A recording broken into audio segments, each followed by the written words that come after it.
I want to show you one of my bots on 5.2 thinking. I've been messing with these custom GPTs on 5.2 regular, fast, and they're absolute trash no matter how many rules I put in there, no matter how many files with constraints and everything.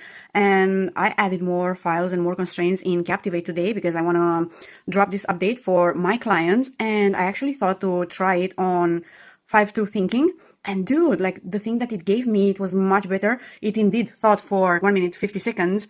So you gotta like go fucking grab a coffee or something while it writes. But I like the results much better than the regular fast one. This is much, much better, less AI slop. I want to show you like the thinking down here. As you can see, it was thinking and actually like saying stuff that I have to remove this sentence, I have to replace with this other sentence and remove the M dashes. You can see what an improvement it is. So you can see how it actually rewrote internally one of the phrases to avoid the listicle of 3, and it rewrote one of the phrases, the one in the beginning, to actually avoid the binary flip. This is much, much better. I cannot wait to release this to my clients. CaptivAite's price is going to go up the moment I release the upgrade. However, you're still the last 10%, the last filter that stands between what any of these AI give you, whether it's GPT or a custom GPT or Claude or Gemini, whatever. All of them do the same fucking crap. And you're the last filter. It's your responsibility to go in there and inject your tone and style and personality and make the edits to make that AI piece of content sound like exactly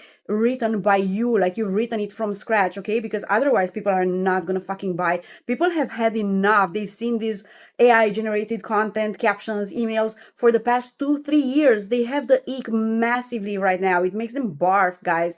So if you want to learn how to do that, how to use AI to write your content, emails, sales pages, anything that you're releasing out there with AI and making it look like it wasn't written with AI, but like you've written it from scratch, you have to get inside AI Purge and drop Purge down in the comments, and I'm going to send you the details. But that's fucking amazing because it teaches you how to use AI so not even your business besties can tell.